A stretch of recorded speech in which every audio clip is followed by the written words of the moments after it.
interested in trying to understand why there exists what we call the income achievement gap, which is that on average, kids from lower income backgrounds tend to have lower academic achievement. And I want to understand why that is.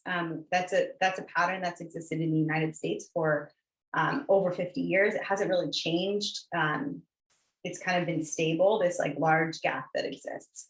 And of course, there are sort of factors at the level of society, but there are also factors at the level of the family and the individual. So I wanted to understand that. That's actually why I joined the Stress and Development Lab, was to work on a particular project that was focused on that.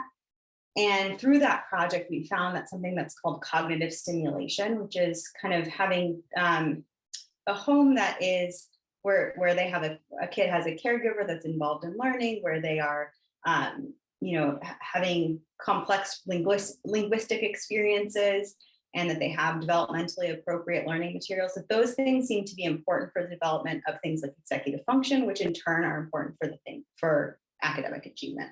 And so that was a study with really young kids, like 5-year-olds. I tracked them until they were about 7. But the other thing that at the same time I was working on, or sort of found by happenstance, that sort of led me down the path that I'm on now. So I should just back up a little bit and say that my graduate training is in cognitive neuroscience. I was working with healthy young adults and doing basic research on how memory and attention interact with one another. But I was working in a vision lab, so all the people around me were really interested in basic visual processes. So I was kind of primed, I think, for this next set of findings. So there's a lot of research that shows that there are structural and functional differences in the brain that sort of vary with socioeconomic status. And I started finding that in my own work, and people had generally focused on areas of the brain like the prefrontal cortex that are involved in executive function and top-down control and things like that. But I found in some of my work that I was also seeing differences in visual processing regions, specifically in the ventral temporal cortex, areas of the brain that are involved in processing different categories of visual stimuli. Like the most famous is the fusiform face area, for example. And so I kind of found this and went down a little bit of a rabbit hole, I would say, of looking into every other paper that I could find that was looking at socioeconomic status in the brain and trying to understand whether other people were finding this too. And I found that basically across the board, everyone was finding this. And like me, they had just like put it into the supplement of the paper. Like it wasn't the main finding, it was just sort of like there. And so that sort of led me down this path. And I've gone on to develop a model kind of combining these two things, suggesting that it might be cognitive stimulation in the home, having a caregiver that's there helping you guide learning and attention, and especially like learning about different visual categories of stimuli, that those things might be really important for development of the ventral temporal cortex. All these different methods of studying the human brain into my classes. So trying to kind of pull from all of these different ways, behavioral as well as different neuroimaging technologies that you can use to probe, basically, depending on what your question is, to understand what's happening in the human brain. And I think the other thing I was going to say is that I think that having worked with adults and with kids, I hope to kind of bring a perspective of like lifetime, what happens over the course of people's lives, how their brains help support cognition across the lifespan.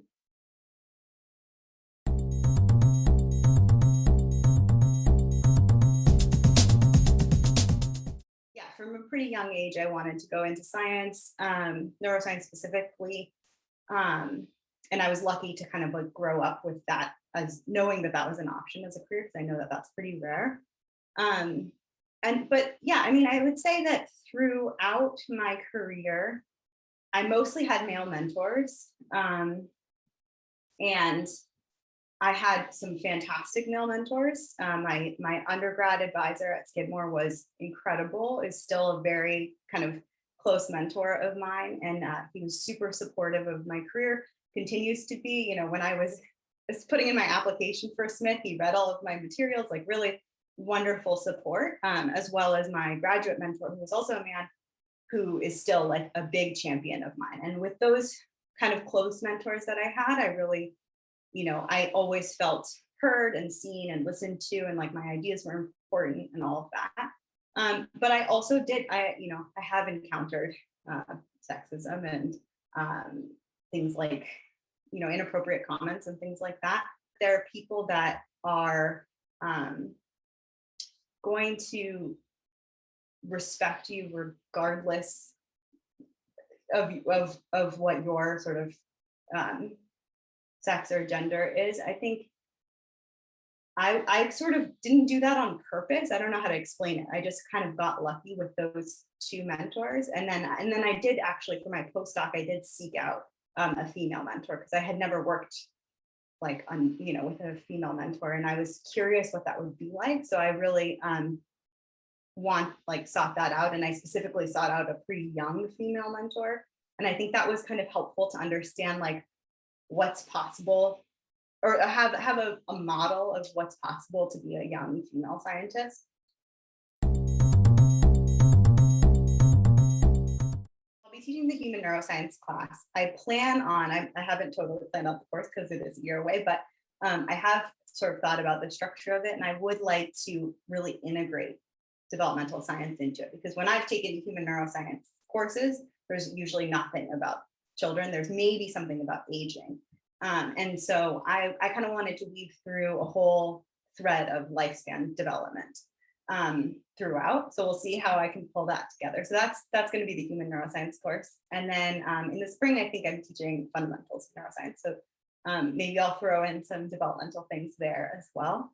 But then I think the following year, the other two courses that I plan to teach are one that's, I don't know exactly what I'll call it, if I'll call it developmental cognitive neuroscience or something maybe more catchy like the developing brain or something like that, but really focused, seminar class focused in on developmental cognitive neuroscience and how the brain changes to support cognition across development, across childhood and adolescence. And then the other course that I've been fantasizing about teaching would be more of a, not just human neuroscience, but kind of integrating across both human and animal models. That would be the neuroscience of adversity. So it would have a focus on early life, because a lot of the research has been both in animals and in humans is on early life adversity. But yeah, so those two probably coming in the next few years. And then to answer your other question about my lab, yes, I plan on opening a lab. Name is to be determined what I'll call it, but yeah, I'm planning on opening a lab that will focus on these questions. The first set of projects that I'm going to do are really focused. It's stems from the work that I'm doing right now, focused on understanding the income achievement gap, and studying young children. So the kids will be little, probably about 4 when they come into the lab. So that should be fun. And then we'll follow them over time is the goal.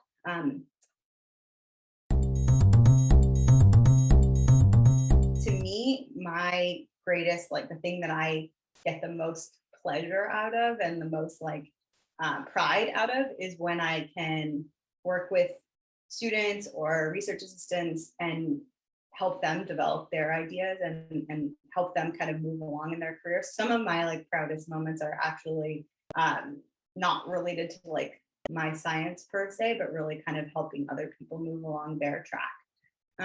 So yeah, so some of my students who are really, killing it in grad school now and all of that, that really is the thing that gives me the most pride rather than any one, finding.